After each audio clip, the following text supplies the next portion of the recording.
గ్రామాల్లో తిరిగే పరిస్థితి కూడా ఉన్నది అధ్యక్ష. కేవలం ఎంతకాలం మభ్య పెడతారు, ఎంతకాలం డిబేట్ చేస్తారు అధ్యక్ష.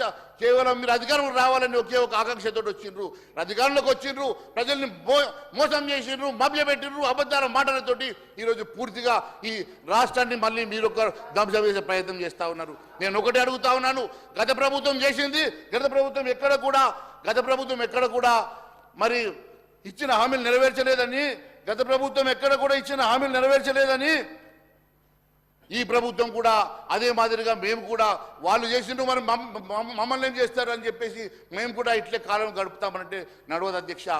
గత ప్రభుత్వం అంటే మోసం చేసిందనే వాళ్ళని వాతలు పెట్టిండ్రు, మోసం చేసిందనే వాళ్ళని దించేసిండ్రు, మోసం చేసిందనే వారికి వీళ్ళ అపోజిషన్లో కూర్చోబెట్టిండ్రు అధ్యక్ష.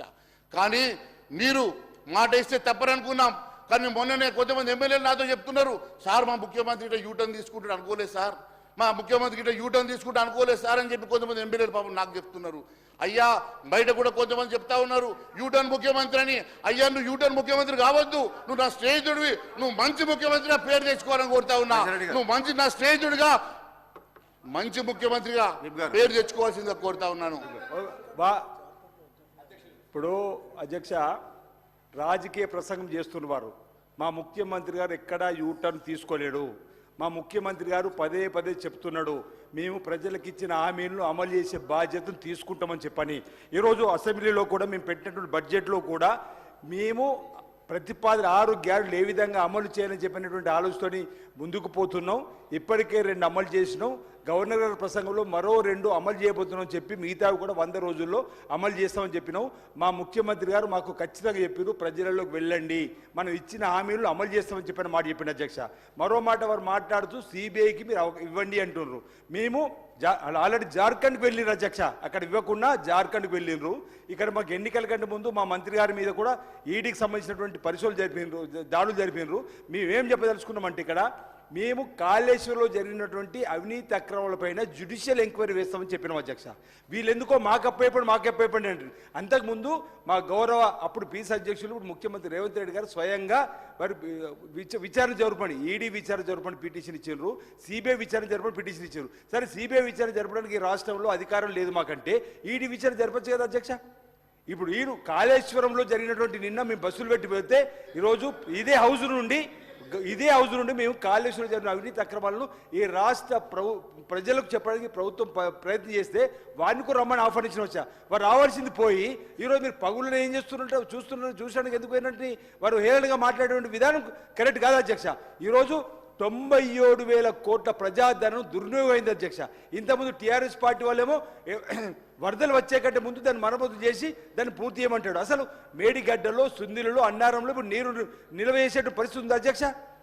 వారినే చెప్పండి, వారి ఇంజనీర్ ఈ విధంగా చేస్తే బాగుంటుంది. మా ముఖ్యమంత్రి గారు కూడా చెప్పారు, వారు వచ్చి ఈ విధంగా ఈ నీటిని నిల్వ చేస్తే ఇది ఆగుతుందని చెప్పి ప్రాజెక్ట్ అంటే చేయడానికి అవకాశం ఉంటుంది. దానిపైన విజిలెన్స్ విచారణ జరుగుతుంది. ఆ విజిలెన్స్ విచారణ ఆధారంగా ఒక అధికారిని టర్మినేట్ చేసినాము, మరో అధికారిని రాజీనామా చెప్పినాము. దానిపై విచారణ జరుగుతుంది. ఆ లోపల ఇంత తొందరపాటు మాటలు ఎట్లా చేసి ప్రభుత్వమైన 2 మాసాలు కాలేదు. మేము తప్పనిసరిగా హామీలను అమలు చేస్తాం.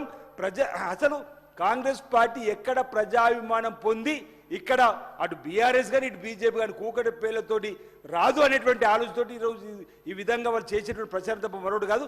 రాబో లోక్సభ ఎన్నికల్లో అధ్యక్ష చెప్తారు, ప్రజలు తీర్పిస్తారు, అందులో ఏమాత్రం అవడం లేదు. మీకు చిత్తశుద్ధి ఉంటే భారతీయ జనతా పార్టీ గతంలో చేసినటువంటి తప్పిదాలపైన ఈడీ ద్వారా విచారణ జరపండి. మాకు చిత్తశుద్ధి ఉంది, కాళేశ్వరం పైన జ్యుడిషియల్ ఎంక్వైరీ చేస్తాం. తప్పులు చేసిన వారిని తప్పనిసరిగా దోషులు ఎవరైనా వారిని శిక్షిస్తామన్న మాట ఈ సందర్భంగా తెలియజేసిన అధ్యక్ష.